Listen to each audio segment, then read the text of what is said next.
ওয়ালাইকুম। আপনাদের মুরগি সুস্থ আছে কিনা, অর্থাৎ মুরগির বাচ্চা আপনারা যখন তোলেন, এই মুরগির বাচ্চাটা তোলার পরে কিন্তু আপনারা একটা দ্বিধাদ্বন্দ্বের মধ্যে ভোগেন যে হচ্ছে আমার মুরগির বাচ্চা কি সুস্থ আছে, আমি কিভাবে বুঝবো যে আমার মুরগির বাচ্চা সুস্থ আছে কিনা। আমরা কিন্তু এই জিনিসটা মাথায় নিতে পারি না। অনেক ভাই আছে, আমি দেখছি যে মুরগির বাচ্চা সুস্থ আছে কিন্তু তার মনের অবস্থা সুস্থ নয়, অর্থাৎ সে নিজেও বুঝতে পারে না যে তার মুরগিটা সুস্থ আছে কি নাই, যার ফলে করে কি বিভিন্ন রকম ওষুধ ব্যবহার করে। ভিটামিনও মানে ব্যবহার করা উচিত, মানে অবশ্যই এই ব্রয়লার সেক্টর বা পোলট্রি সেক্টরটা একটা জিনিস কি ভিটামিন বা মাল্টিভিটামিনের উপরে চলে, ঠিক আছে, কিন্তু যে কোনো জিনিস মাত্রা অতিরিক্ত ব্যবহার করলে পরে ওর ভিতরে জিনিসও নষ্ট হয়। আবার ওই কিছু ভিটামিন আছে যেটা কাজই লাগে না, মানে আর কাজই করে না, ওটা মনে করেন প্রয়োজন শেষ হয়ে যায় তখন কাজ করে না, অর্থাৎ আপনি যতই খাওয়ান ওটা কোনো লাভ নাই, যার ফলাফল মনে করেন যে আপনার ওই টাকা লস ছাড়া আর কিছু না। তো আপনার মুরগি সুস্থ আছে কীরকম আপনি যদি এটা না বুঝতে পারেন তাহলে কিন্তু আপনার জন্য একটু মানসিক কষ্টের কারণ হবে।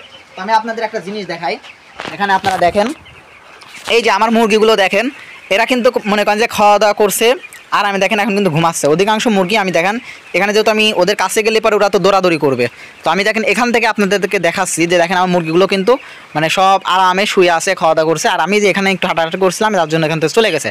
তো যাই হোক, ওই যে ওই পাশেরগুলো দেখেন। তো এখন হচ্ছে যে বিষয়টা, মুরগি সুস্থ রাখার কিন্তু একটা বিষয় আছে। দেখেন আমার মুরগিগুলো সব শুয়ে আছে, হ্যাঁ, এর খাওয়া দাওয়া শেষ আর আমি শুয়ে আছে। যখন আপনার মুরগি সুস্থ থাকবে তখন আপনি কীভাবে টের পাবেন? তো মুরগি সুস্থ আছে কীরকম বুঝবেন, দেখবেন যে মুরগি খাইছে, খাওয়া দাওয়া করার পরে ওর এই মানে ঘাট টারের এই চারপাশ দিয়ে ওরা হচ্ছে মানে খুঁচাইতে থাকবে অনেকটা। দেখেন এই যে এই মুরগিটার মতো, এই যে এই মুরগিটার মতো, মানে এটা দেখাচ্ছিল, যাই হোক ওই হয়ে গেছে আর কি। মুরগি ওর শরীর পরিষ্কার করতে থাকবে, নিজের শরীর নিজে চুলকাতে থাকবে, আরামে শুয়ে থাকবে, এমনভাবে শুয়ে থাকবে যে মনে হচ্ছে মারা গেছে। এই জিনিসটা, এই যে একটা পয়েন্ট চলে আসতো, মানে এমনভাবে ঘুমায় এরা, শুয়ে থাকে দুই একটা মনে হয় যে ও স্টপ করছে। যেমন ওই যে ওখানে তিনটা দেখেন, ওটাই দেখা যাচ্ছে এটা, ওই যে এরকম শুয়ে রয়েছে, এরকম শুয়ে থাকবে। কিছু কিছু আছে একদম মনে হয় যে মারা গেছে। অনেকে বাইরে যারা নতুন আসে তারা দেখে, তারা বলে মুরগি কিছু একটা হয়েছে, তো ওইটা মূলত মুরগি ঘুমায়। তো আপনার মুরগি যখন সঠিকভাবে সুস্থ থাকবে তখন ও হচ্ছে আরামে ঘুমাবে, অর্থাৎ খাবার পাবে ও ঘুমাবে, কারণ খাবারের পরে ঘুমানোটা ওদের শরীরের জন্য অত্যন্ত জরুরি।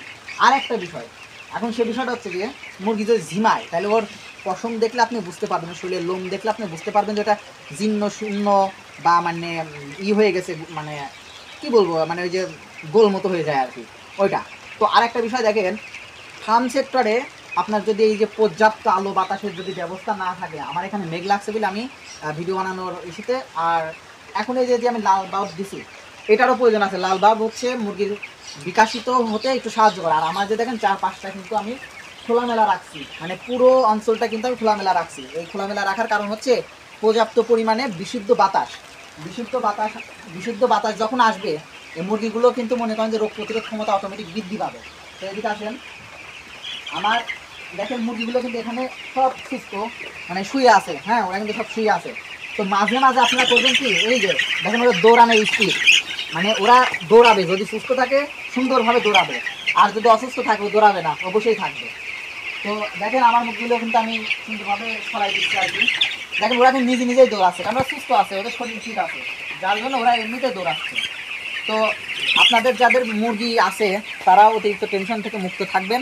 যদি মনে হয় যে মুরগি অসুস্থতা, তাহলে আপনারা কাজ করবেন। রেনামাইসিনটা যেমন ঠান্ডার জন্য কাজ করে, হালকা পাতলা অ্যান্টিবায়োটিক হিসাবেও কাজ করে, এবং বিভিন্ন রোগের জন্য কিন্তু রেনামাইসিন আমরা ব্যবহার করে থাকি।